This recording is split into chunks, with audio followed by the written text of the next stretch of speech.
All right, salute, saints. Just want to come in real quick, greet every one of you in the name of Yeshua HaMashiach, Jesus the Christ. Thank you for coming into the channel, tuning in. Hit that like button, hit the subscribe button, and let me know how my audio is. Let me know how my video is coming in, how the sound is coming in. I'm not working with any mics or anything like that. I may need to go ahead and invest into those things. But I hope you're having a good evening, a good day, wherever you're tuning in from, whatever type, part of the country, part of the world. It's good to see you. And may the Most High put his favor, grace, and make his face to shine upon you. I just want to come in real quick and make this video because this came to my mind. Desire and interest. So these two things we could talk about in depth, in many assets, in many fashions, in many ways. But right here, what I'm going to come into and talk to you about on desire. So if you desire a woman as a man, this is mainly aimed at men, but women can learn a lot from this as well. If you desire a woman, the Bible says, beauty is vain and it's fleeting, but that of a meek and quiet spirit is what is beautiful in the eyes of Yah, the Most High. So, yes, we must be attracted to them. We must desire the person. There is a truth to that. But that cannot be the only deciding factor in which we approach a woman. And the first step, before we even get into that, let's go one step back before approaching a woman, is in proper order in Hebrew Israelite culture, according to the scriptures, you approach her father first. If she's living in the house with her father, or her father is still taking care of her, then you approach him first and ask him for his, what they call a blessing. Which, that's not practiced much today. You don't see that practiced much today. There's no honor, there's no respect. Granted, some fathers aren't in the home. Some fathers aren't in the lives. So you can't go and ask the father. So then you still approach her honorably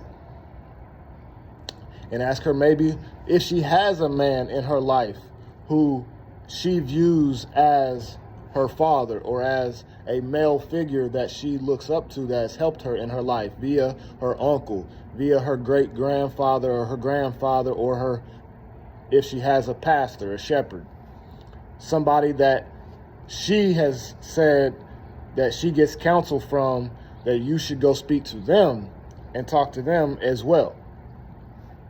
So we must be more than just physically attracted. There has to be, once you talk to them and you are in a courting stage, because anytime you approach a woman and you're talking to a woman and there's any type of seriousness and attraction to her, what the Bible has always said and the meaning of how we are to act and walk out these things is, once you engage with a woman, you engage her only for marriage.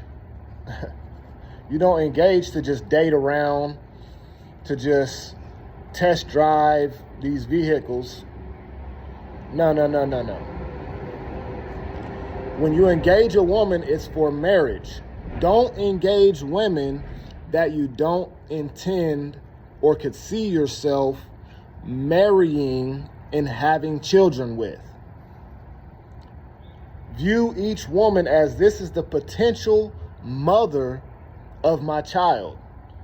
This is the woman that's going to help build up my house, my children. And am I really wanting that woman just because she's beautiful? What's this? What comes out of here? What comes out of here? Because that can make her really ugly. It's not just about this. this only goes so far. This here, this, you know, and this, that only goes so far. For a woman viewing a man and vice versa. You know, what they say, beauty and brains, or that's how it used to be. Now it's beauty and body. We're so infatuated with a woman's body that we don't even care about what's up here. Though for men, yes, we don't care about if you got a high IQ or you're super business oriented and you're this boss babe and you're this Miss Independent. We don't really care about that so much. Yes, we want a woman who's not a blonde, bimbo, dumbo, you know what I mean? But that's not what we're looking for. We want a woman that's intelligent. We want a woman that has wisdom, you know, because a wise woman builds up her house. She sees opportunity through the works of her hands and purchases lands and buys food for her home. That's a wise woman. An unwise woman is wondering where the money's at to get food. Oh, I ain't got my rent money because I blew it on some shoes and I went out the last 2 weekends. So now I'm worried about my finances. That's an unwise bimbo, most likely 304, modern woman of today. And so, so we talked about desire, and we can go into desire in many ways. Like I said, right now I'm more so on a relationship status, because we also have desire in the office of a bishop, a deacon, desire, you know, multiple desires. So we have that, we got that established, and that's the base ground. You know, we've seen videos, we've seen teachings, we've seen these how do I want to put it, worldly, secular advice is videos and things like this. Now you're coming to a true shepherd, a true apostle of the Most High, giving sound advice when you approach a woman. First and foremost, you talk to her father or the elder that's over her. Then when you engage in conversation, you see where this is at and this is at. Stop looking at this and that thing that she got back there, that rump, that has made so many men stray from the faith, simply because they can't get over a woman's anatomy. They're so inflamed with lust, unbridled lust, that they chase a skirt. And now the skirts rule over them. And children are their oppressors. It's a sad deal. It's a sad, sad deal. But men, be encouraged. When you see beautiful women, there's nothing wrong with admiring a woman. Admiring. Recognizing beauty and saying, wow, she's beautiful. Wow, that's a beautiful woman. And then keep going. When you turn your neck again and you start getting them thoughts going in your ears and you start capitulating to them thoughts, that's when sin comes in. That's when iniquity draws nigh. So take what I'm saying and consider. Just think about it. You know, when you're choosing a wife, and like I said before, let me go back before we get off. I said, talk to her father, engage her in conversation to see where her brain is at. And when you are engaging with a woman, it is for potential marriage. It's not for dating. It's not just to see how she is. No, it's for the purpose of marriage. When Miriam and Joseph were engaged, as we say today, betrothed, they were looked at as married, because In our culture back then, not in this Roman American pagan culture that got everything backwards, where it got fathers that have daughters that are paying for the marriage, that are paying for the wedding. Where do you get that at? What is that? The man pays a bridal price for the wife. He's paying, quote unquote, for the wedding.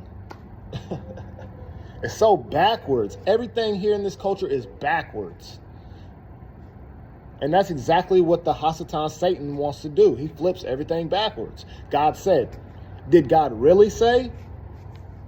Flipping it. God said. Satan comes. Did God really say? Did a woman's father paying for the marriage? No, a man having a bridal price paying for the bride and the total of the wedding.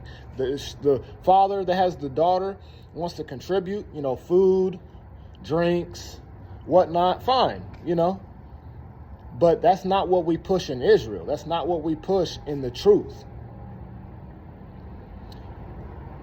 So with that, I think I've given out quite a bit. This video is going kind of long. I'm gonna cap it right there.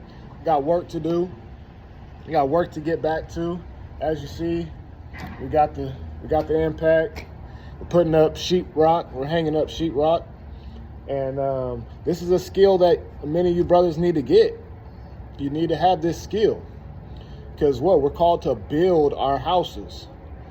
And even if you haven't built your house, you had it built or whatever, you need to know how to repair when children bust the wall, or you bust the wall, or something happens. You don't have to call the world out here and give your money to them. You call yourself to the job, and you do the job. And if you're so busy and got so much work, get a brother that's in the faith, in the ministry, to do the job, so you keep the money circulating within us. We're so bad with money, Israel. But with proper guidance, the Most High Yah leading you, guiding you into all truth, and you have a true shepherd here to feed you the truth and knowledge and help. That's all I'm here to do, is help bring us all, the body of believers, into unity. I'm not above anybody else. I'm not above and I'm not beneath, for sure. So this is my goal. This is my mission. This is my commission. Not by desire, although it has become a desire, but by the Most High's will put on me to be an apostle, to be a Jeremiah 3:15 that is going to lead and feed his sheep, that has a heart after his heart. And if you don't believe me, just follow the works. And I got plenty of testimony of people to back me up on who I am, what kind of man I am. And it's inspired many. So with that, hope I inspired something to trigger in your mind. Hope I triggered your mind. And with that, y'all have a blessed day. Be at peace. And I hope you prosperity and good health. And with that, shalom.